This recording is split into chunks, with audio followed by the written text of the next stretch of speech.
तो फ्रेंड, स्वागत है आपका अपने चैनल आज क्लास में। आज की इस वीडियो में हम आपका टेस्ट लेंगे।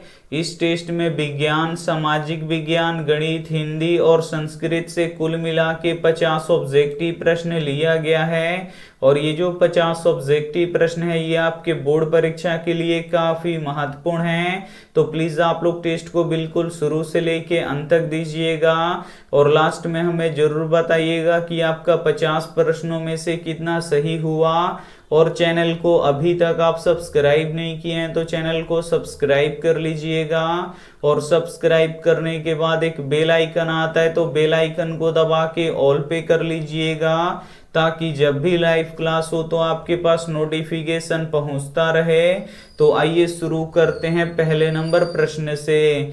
तो पहला नंबर प्रश्न है कि तरंग दैर्ध्य को किस में मापते हैं। ए ऑप्शन है जूल में, बी ऑप्शन है एंगस्ट्रॉम में, सी ऑप्शन है पास्कल में, डी ऑप्शन है मीटर में। काफी महत्वपूर्ण प्रश्न है ये आपके बोर्ड परीक्षा के लिए।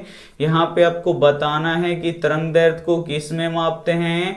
तो तरंग दैर्ध्य को एंगस्ट्रॉम में मापते हैं, इसे आपको याद रखना है।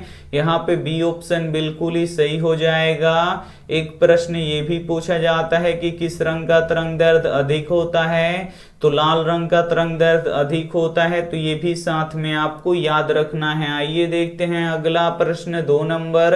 2 नंबर प्रश्न है कि परावैंगनी किरण के कारण मनुष्यों में कौन सा रोग उत्पन्न होता है। ए ऑप्शन है त्वचा कैंसर, बी ऑप्शन है एड्स, सी ऑप्शन है डेंगू, डी ऑप्शन है मलेरिया। तो यहाँ पे आपको बताना है कि परावैंगनी किरण के कारण मनुष्यों में कौन सा रोग उत्पन्न होता है। तो त्वचा कैंसर उत्पन्न होता है, इसे आपको याद रखना है। यहाँ पे ए ऑप्शन बिल्कुल ही सही हो जाएगा। और परावैंगनी किरणों को कौन छानता है। तो ओजोन परत छानता है, तो ये भी साथ में आपको याद रखना है। आइए देखते हैं अगला प्रश्न। 3 नंबर प्रश्न है कि एक प्रतिच्छेदी आलेख का कितना हल होता है। ए ऑप्शन है केवल एक, बी ऑप्शन है कोई हल नहीं, सी ऑप्शन है अनगिनत हल, डी ऑप्शन है ये सभी। तो यहाँ पे आपको बताना है कि एक प्रतिच्छेदी आलेख के कितने हल होते हैं। तो केवल एक हल होते हैं, इसे आपको याद रखना है। यहाँ पे ए ऑप्शन बिल्कुल ही सही हो जाएगा। ये देखते हैं अगला प्रश्न। 4 नंबर प्रश्न है कि आलस कथा में आग लगने पर कितने लोग नहीं भागे। ए ऑप्शन है 3 लोग, बी ऑप्शन है 5 लोग, सी ऑप्शन है 4 लोग, डी ऑप्शन है 6 लोग। तो यहाँ पे आपको बताना है कि आलस कथा में आग लगने पर कितने लोग नहीं भागे। तो 4 लोग नहीं भागे, इसे आपको याद रखना है। यहाँ पे सी ऑप्शन बिल्कुल ही सही हो जाएगा। ये देखते हैं अगला प्रश्न। 5 नंबर प्रश्न है कि आवृत्ति का एसआई मात्रक क्या होता है। ए ऑप्शन है हर्ट्ज, बी ऑप्शन है धारा, सी ऑप्शन है चुंबकीय क्षेत्र, डी ऑप्शन है बल। तो यहाँ पे आपको बताना है कि आवृत्ति का एसआई मात्रक क्या होता है। तो आवृत्ति का एसआई मात्रक हर्ट्ज होता है, इसे आपको याद रखना है। यहाँ पे ए ऑप्शन बिल्कुल ही सही हो जाएगा। और हर्ट्ज को HZ से सूचित किया जाता है, तो ये भी साथ में आपको याद रखना है। काफी महत्वपूर्ण 50 ऑब्जेक्टिव प्रश्न हैं। तो प्लीज आप लोग टेस्ट को बिल्कुल शुरू से लेके अंत तक दीजिएगा और लास्ट में हमें जरूर बताइएगा कि आपका 50 प्रश्नों में से कितना सही हुआ। आइए देखते हैं अगला प्रश्न। 6 नंबर प्रश्न है कि हीराकुंड परियोजना किस नदी पर स्थित है। ए ऑप्शन है गंगा नदी पर, बी ऑप्शन है यमुना नदी पर, सी ऑप्शन है महानदी पर, डी ऑप्शन है गोदावरी नदी पर। तो यहाँ पे आपको बताना है कि हीराकुंड परियोजना किस नदी पर स्थित है। तो हीराकुंड परियोजना ये महानदी पर स्थित है, इसे आपको याद रखना है।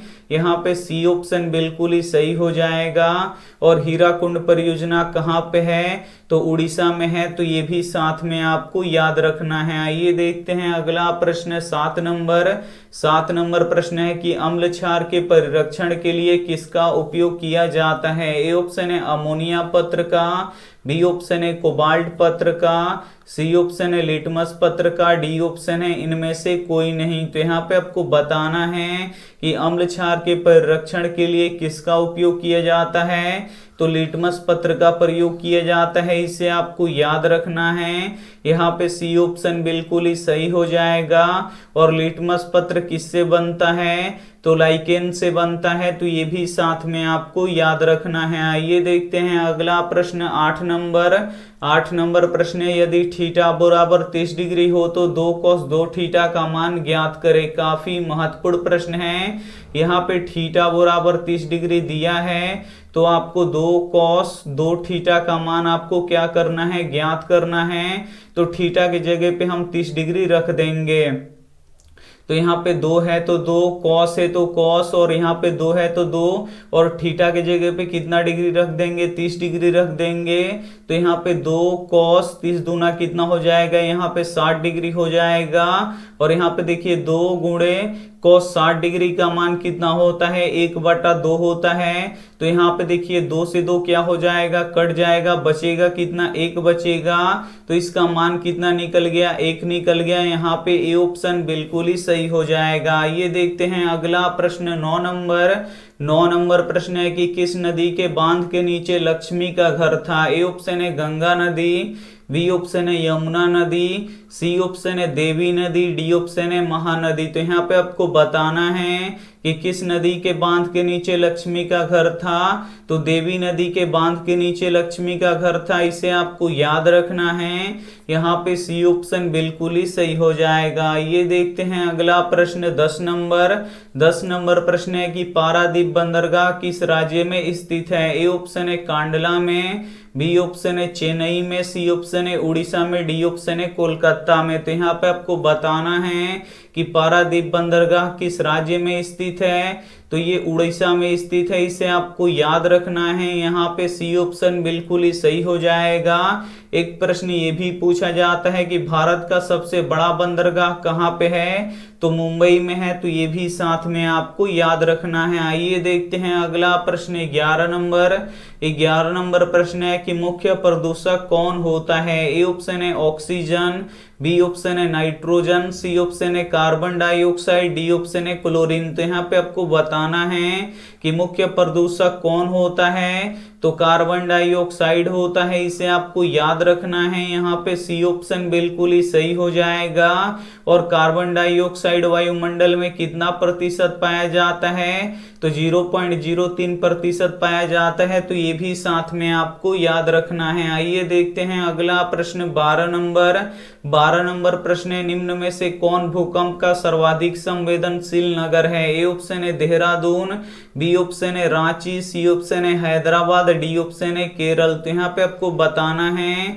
कि निम्न में से कौन भूकंप का सर्वाधिक संवेदनशील नगर है, तो देहरादून है, इसे आपको याद रखना है।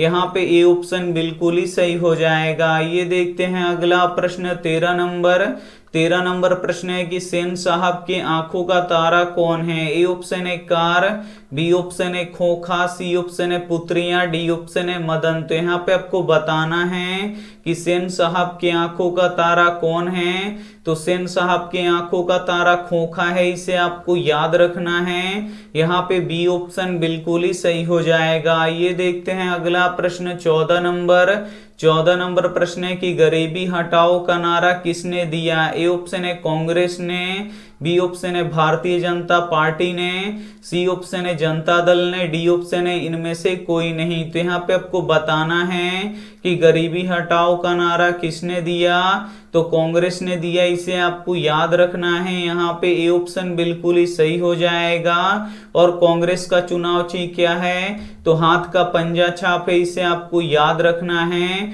और भारतीय जनता पार्टी का चुनाव चिन्ह क्या है, तो कमल का फूल है, तो ये भी साथ में आपको याद रखना है। आइए देखते हैं अगला प्रश्न 15 नंबर प्रश्न है कि लेखक के रिश्तेदार ने बहादुर पर क्या आरोप लगाए। ए ऑप्शन है पैसे चुराने का, बी ऑप्शन है गहने चुराने का, सी ऑप्शन है अंगूठी चुराने का, डी ऑप्शन है मोती चुराने का। तो यहाँ पे आपको बताना है कि लेखक के रिश्तेदार ने बहादुर पर क्या आरोप लगाए, तो पैसे चुराने का आरोप लगाए, इसे आपको याद रखना है। यहाँ पे ए ऑप्शन बिल्कुल ही सही हो जाएगा। और कितने रुपए चुराने का आरोप लगा, तो 11 रुपया चुराने का आरोप लगा। तो ये भी साथ में आपको याद रखना है। काफी महत्वपूर्ण 50 ऑब्जेक्टिव प्रश्न हैं, तो प्लीज आप लोग टेस्ट को बिल्कुल शुरू से लेके अंत तक दीजिएगा और लास्ट में हमें जरूर बताइएगा कि आपका 50 प्रश्नों में से कितना सही हुआ। और वीडियो को लाइक नहीं किए हैं तो प्लीज आप लोग वीडियो को लाइक भी कर दीजिएगा। ये देखते हैं अगला प्रश्न 16 नंबर प्रश्न है कि AP 4, 10, 16, 22 डॉट डॉट का सार्व अंतर ज्ञात करें। यहाँ पे आपको सार्व अंतर ज्ञात करना है और सार्व अंतर को किससे सूचित करते हैं, D से सूचित करते हैं। तो यहाँ पे आपको D निकालना है। तो D कैसे निकलता है, तो दूसरे पद में से पहले पद को घटाना पड़ता है। तो दूसरा पद कितना है, 10 है, तो यहाँ पे लिख देंगे 10। और पहला पद कितना है, 4 है, तो यहाँ पे लिख देंगे 4।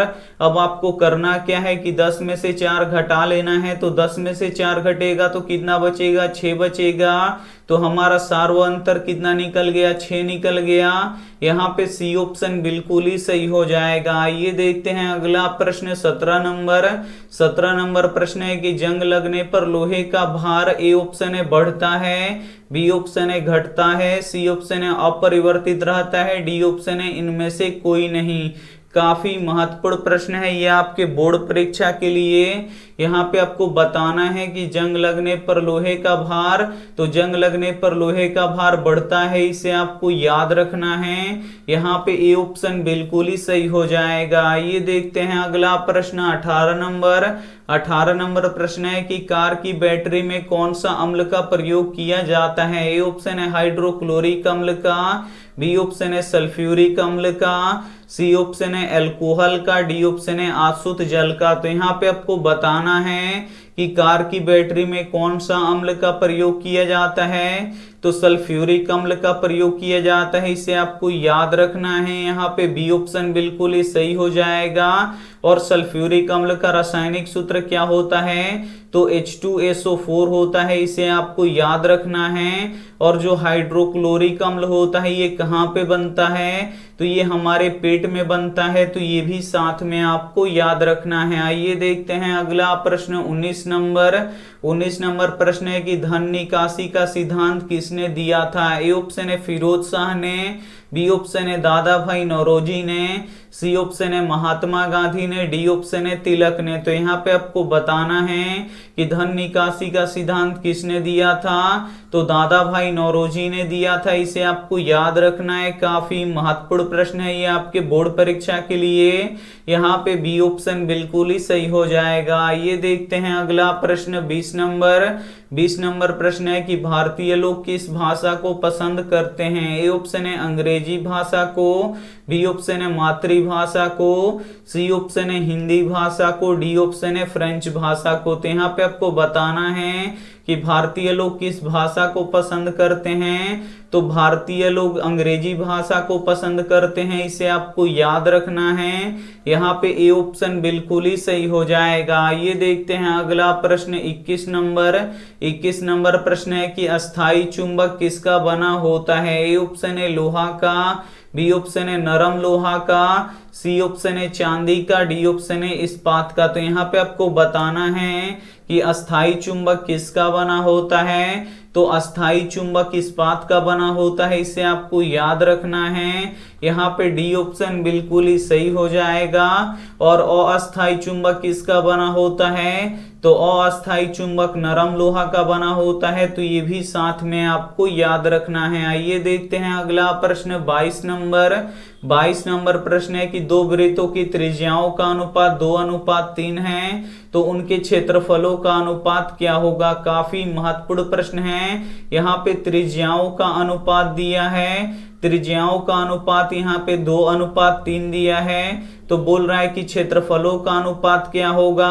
तो जब भी आपको यहाँ पे त्रिज्याओं का अनुपात दिया रहे और पूछे कि क्षेत्रफलों का अनुपात क्या होगा, तो आपको क्या कर देना है कि त्रिज्या का आपको स्क्वायर कर देना है, तो आपका क्षेत्रफलों का अनुपात निकल जाएगा। तो 2 का स्क्वायर कितना होता है, 4 होता है, और 3 का स्क्वायर कितना होता है, 9 होता है। तो यहाँ पे आपका क्षेत्रफलों का अनुपात निकल जाएगा, यहाँ पे निकल गया हमारा बी ऑप्शन बिल्कुल ही सही हो जाएगा। 4:9 यहाँ पे क्या हो जाएगा, बिल्कुल ही सही हो जाएगा। आइए देखते हैं यहाँ पे अगला प्रश्न 23 नंबर। 23 नंबर प्रश्न है कि पटना का इतिहास कितना पुराना है। ए ऑप्शन है 2500 वर्ष, बी ऑप्शन है 2000 वर्ष, सी ऑप्शन है 1500 वर्ष, डी ऑप्शन है 1000 वर्ष। तो यहाँ पे आपको बताना है कि पटना का इतिहास कितना पुराना है। तो पटना का इतिहास 2500 वर्ष पुराना है, इसे आपको याद रखना है। यहाँ पे ए ऑप्शन बिल्कुल ही सही हो जाएगा। ये देखते हैं अगला प्रश्न 24 नंबर। 24 नंबर प्रश्न है कि नर्मदा बचाओ आंदोलन में नर्मदा क्या है। ए ऑप्शन है तालाब है, बी ऑप्शन है नदी है, सी ऑप्शन है समुद्र है, डी ऑप्शन है पेड़ है। तो यहाँ पे आपको बताना है कि नर्मदा बचाओ आंदोलन में नर्मदा क्या है। तो नर्मदा नदी है, इसे आपको याद रखना है। यहाँ पे बी ऑप्शन बिल्कुल ही सही हो जाएगा। और नर्मदा बचाओ आंदोलन किसने चलाया था, तो मेधा पाटेकर ने चलाया था। तो ये भी साथ में आपको याद रखना है। आइए देखते हैं अगला प्रश्न 25 नंबर। 25 नंबर प्रश्न है कि एशिया का सबसे बड़ा पुल किस नदी पर है। ए ऑप्शन है गंगा नदी पर, बी ऑप्शन है ब्रह्मपुत्र नदी पर, सी ऑप्शन है यमुना नदी पर, डी ऑप्शन है सिंधु नदी पर। तो यहाँ पे आपको बताना है कि एशिया का सबसे बड़ा पुल किस नदी पर है। तो एशिया का सबसे बड़ा पुल गंगा नदी पर है, इसे आपको याद रखना है। यहाँ पे ए ऑप्शन बिल्कुल ही सही हो जाएगा। ये देखते हैं अगला प्रश्न 26 नंबर। 26 नंबर प्रश्न है कि बैंक उदाहरण है। ए ऑप्शन है प्राथमिक क्षेत्र का, बी ऑप्शन है तृतीय क्षेत्र का, सी ऑप्शन है द्वितीय क्षेत्र का, डी ऑप्शन है इनमें से कोई नहीं। तो यहाँ पे आपको बताना है कि बैंक उदाहरण है। तो जो बैंक है ये तृतीय क्षेत्र का उदाहरण है, इसे आपको याद रखना है। यहाँ पे बी ऑप्शन बिल्कुल ही सही हो जाएगा। प्राथमिक क्षेत्र में कृषि आता है, इसे आपको याद रखना है। और द्वितीय क्षेत्र में उद्योग धंधे आते हैं, तो ये भी साथ में आपको याद रखना है। आइए देखते हैं अगला प्रश्न 27 नंबर। 27 नंबर प्रश्न है कि गोलघर कहाँ है। ए ऑप्शन है गया में, बी ऑप्शन है पटना में, सी ऑप्शन है लखनऊ में, डी ऑप्शन है दिल्ली में। तो यहाँ पे आपको बताना है कि गोलघर कहाँ है। तो गोलघर पटना में है, इसे आपको याद रखना है। यहाँ पे बी ऑप्शन बिल्कुल ही सही हो जाएगा। और गोलघर कब बना था, तो 1786 ईस्वी में बना था। तो ये भी साथ में आपको याद रखना है। आइए देखते हैं अगला प्रश्न 28 नंबर।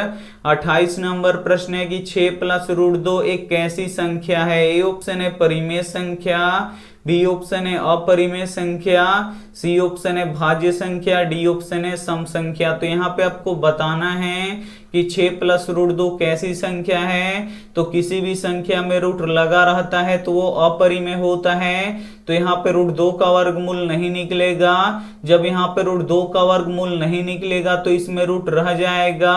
और जब भी किसी संख्या में रूट रह जाता है तो वो अपरिमेय हो जाता है। तो यहाँ पे 6 + √2 एक कैसी संख्या होगा, तो ये एक अपरिमेय संख्या होगा। यहाँ पे बी ऑप्शन बिल्कुल ही सही हो जाएगा। ये देखते हैं अगला प्रश्न 29 नंबर।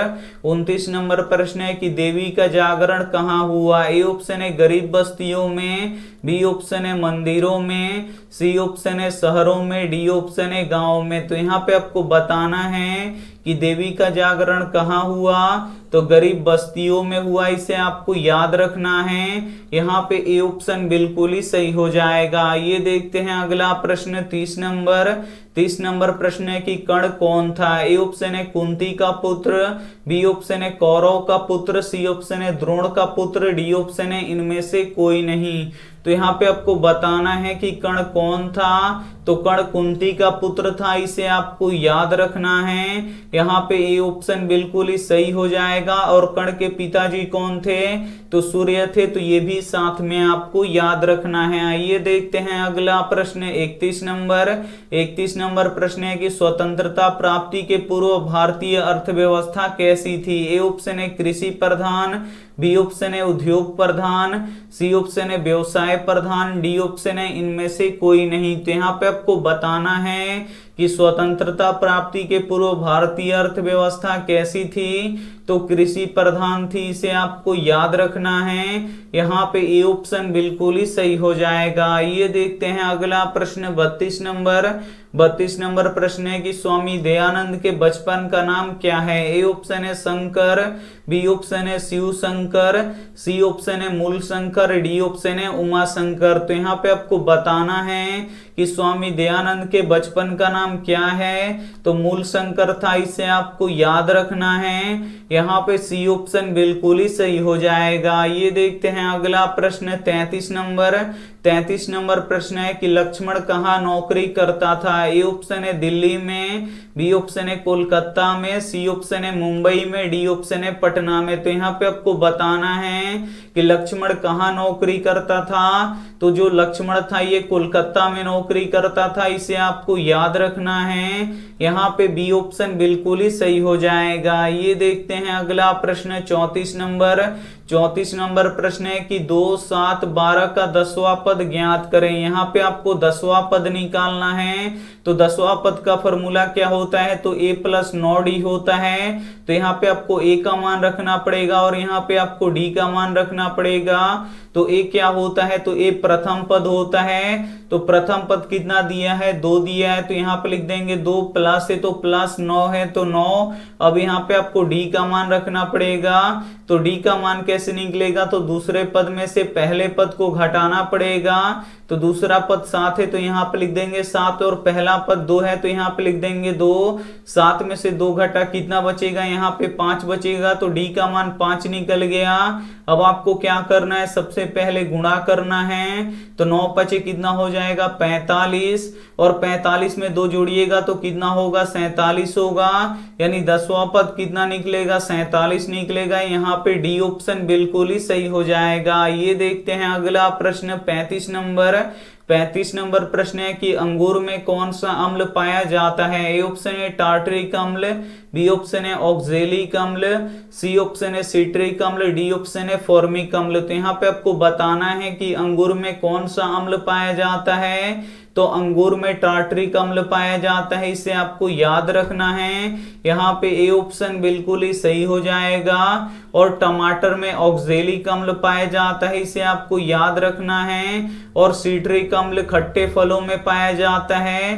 तो ये भी साथ में आपको याद रखना है। और फॉर्मिक अम्ल चींटियों में पाया जाता है। तो ये भी साथ में आपको याद रखना है। आइए देखते हैं अगला प्रश्न 36 नंबर प्रश्न है कि आभूषण बनाने वाला सोना है। ए ऑप्शन है 22 यहाँ पे 24 कैरेट, बी ऑप्शन है 22 कैरेट, सी ऑप्शन है 20 कैरेट, डी ऑप्शन है 23 कैरेट।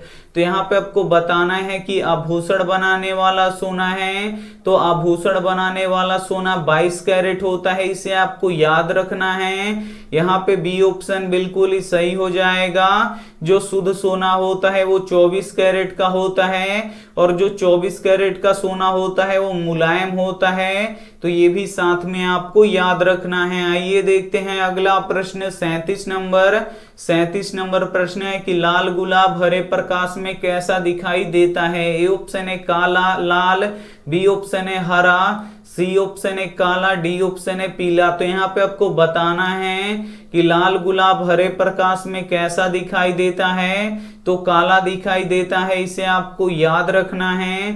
यहाँ पे सी ऑप्शन बिल्कुल ही सही हो जाएगा। ये देखते हैं अगला प्रश्न 38 नंबर प्रश्न है कि निर्लज अपराधी किसे कहा गया है। ए ऑप्शन है चोर को, बी ऑप्शन है डकैत को, सी ऑप्शन है नाखून को, डी ऑप्शन है सिपाही को। तो यहाँ पे आपको बताना है कि निर्लज अपराधी किसे कहा गया है। तो निर्लज अपराधी नाखून को कहा गया है। इसे आपको याद रखना है। यहाँ पे सी ऑप्शन बिल्कुल ही सही हो जाएगा। ये देखते हैं अगला प्रश्न 39 नंबर प्रश्न है कि गंगा प्रदूषण के कारक हैं। ए ऑप्शन है शहरों का कचरा, बी ऑप्शन है मृतकों की राख, सी ऑप्शन है उद्योग का कचरा, डी ऑप्शन है इनमें से सभी। तो यहाँ पे आपको बताना है कि गंगा प्रदूषण के कारक हैं तो शहरों का कचरा जो होता है वो गंगा में ही प्रवाहित होता है, जो मृतकों की राख होता है ये भी गंगा में ही डाला जाता है, और जो उद्योग धंधों का कचरा होता है ये भी गंगा में ही डाला जाता है। तो इसमें से सभी गंगा प्रदूषण के कारक हैं, तो यहाँ पे डी ऑप्शन बिल्कुल ही सही हो जाएगा। ये देखते हैं अगला प्रश्न 40 नंबर प्रश्न है कि प्लेटो का संबंध किस देश से है। ए ऑप्शन है इटली से, बी ऑप्शन है स्पेन से, सी ऑप्शन है भारत से, डी ऑप्शन है यूनान से। तो यहाँ पे आपको बताना है कि प्लेटो का संबंध किससे है, तो प्लेटो का संबंध यूनान देश से है, इसे आपको याद रखना है। यहाँ पे डी ऑप्शन बिल्कुल ही सही हो जाएगा। काफी महत्वपूर्ण 50 ऑब्जेक्टिव प्रश्न है, तो प्लीज आप लोग टेस्ट को बिल्कुल शुरू से लेके अंत तक दीजिएगा और लास्ट में हमें जरूर बताइएगा कि आपका 50 प्रश्नों में से कितना सही हुआ। और वीडियो को लाइक नहीं किए हैं तो प्लीज आप लोग वीडियो को लाइक भी कर दीजिएगा। आइए देखते हैं अगला प्रश्न 41 नंबर प्रश्न है कि सामाजिक विभाजन का आधार नहीं है। ए ऑप्शन है जाति, बी ऑप्शन है भाषा, सी ऑप्शन है मानवता, डी ऑप्शन है धर्म। तो यहाँ पे आपको बताना है कि सामाजिक विभाजन का आधार नहीं है, तो जो मानवता है ये सामाजिक विभाजन का आधार नहीं है, इसे आपको याद रखना है। यहाँ पे सी ऑप्शन बिल्कुल ही सही हो जाएगा। ये देखते हैं अगला प्रश्न 42 नंबर प्रश्न है कि डेनमार्क को कहा जाता है। ए ऑप्शन है उद्योगों का देश, बी ऑप्शन है खनिजों का देश, सी ऑप्शन है पौनों का देश, डी ऑप्शन है जल विद्युत का देश। तो यहाँ पे आपको बताना है कि डेनमार्क को कहा जाता है, तो डेनमार्क को पौनों का देश कहा जाता है, इसे आपको याद रखना है। यहाँ पे सी ऑप्शन बिल्कुल ही सही हो जाएगा। डेनमार्क में पौनचक्कियां सबसे अधिक हैं और पौनचक्कियों को चलने के लिए हवा की चाल कम से कम कितना होना चाहिए, तो 15 किलोमीटर प्रति घंटा होना चाहिए। तो ये भी साथ में आपको याद रखना है। आइए देखते हैं अगला प्रश्न 43 नंबर प्रश्न है कि चावल की खेती मुख्य रूप से किस मिट्टी पे होता है। ए ऑप्शन है काली मिट्टी पे, बी ऑप्शन है जलोढ़ मिट्टी पे, सी ऑप्शन है पर्वतीय मिट्टी पे, डी ऑप्शन है लाल मिट्टी पे। तो यहाँ पे आपको बताना है कि चावल की खेती मुख्य रूप से किस मिट्टी पे होता है, तो जलोढ़ मिट्टी पे होता है, इसे आपको याद रखना है। यहाँ पे बी ऑप्शन बिल्कुल ही सही हो जाएगा। और चावल किस राज्य में सबसे अधिक होता है, तो पश्चिम बंगाल में सबसे अधिक होता है, तो ये भी साथ में आपको याद रखना है। आइए देखते हैं अगला प्रश्न 44 नंबर प्रश्न है कि भारत में वित्तीय वर्ष कहा जाता है। ए ऑप्शन है 1 जनवरी से 31 दिसंबर तक, बी ऑप्शन है 1 जुलाई से 30 जून तक, सी ऑप्शन है 1 अप्रैल से 31 मार्च तक, डी ऑप्शन है 1 सितंबर से 31 अगस्त तक। तो यहाँ पे आपको बताना है कि भारत में वित्तीय वर्ष कहा जाता है, तो 1 अप्रैल से लेके 31 मार्च तक का जो दिन होता है उसे भारत में वित्तीय वर्ष कहा जाता है, इसे आपको याद रखना है। यहाँ पे सी ऑप्शन बिल्कुल ही सही हो जाएगा। और वित्तीय वर्ष 1 अप्रैल से शुरू होता है, तो ये भी साथ में आपको याद रखना है। आइए देखते हैं अगला प्रश्न 45 नंबर प्रश्न है कि भारतीय रिजर्व बैंक का स्थापना कब हुआ था। ए ऑप्शन है 1934 में, बी ऑप्शन है 1939 में, सी ऑप्शन है 1935 में, डी ऑप्शन है 1951 में। तो यहाँ पे आपको बताना है कि भारतीय रिजर्व बैंक का स्थापना कब हुआ था, तो 1 अप्रैल 1935 को हुआ था। यहाँ पे सी ऑप्शन बिल्कुल ही सही हो जाएगा। और भारतीय रिजर्व बैंक का मुख्यालय मुंबई में है, तो ये भी साथ में आपको याद रखना है। आइए देखते हैं अगला प्रश्न 46 नंबर प्रश्न है कि श्वेत क्रांति का संबंध किससे है। ए ऑप्शन है कागज से, बी ऑप्शन है कपास से, सी ऑप्शन है चीनी से, डी ऑप्शन है दूध से। तो यहाँ पे आपको बताना है कि श्वेत क्रांति का संबंध किससे है, तो श्वेत क्रांति का संबंध दूध से है, इसे आपको याद रखना है। यहाँ पे डी ऑप्शन बिल्कुल ही सही हो जाएगा। ये देखते हैं अगला प्रश्न 47 नंबर प्रश्न है कि योजना आयोग का नया नाम क्या है। ए ऑप्शन है नीति आयोग, बी ऑप्शन है वित्त आयोग, सी ऑप्शन है राज्य वित्त आयोग, डी ऑप्शन है इनमें से कोई नहीं। तो यहाँ पे आपको बताना है कि योजना आयोग का नया नाम क्या है। तो योजना आयोग का नया नाम नीति आयोग है, इसे आपको याद रखना है। यहाँ पे ए ऑप्शन बिल्कुल ही सही हो जाएगा। आइए देखते हैं अगला प्रश्न 48 नंबर।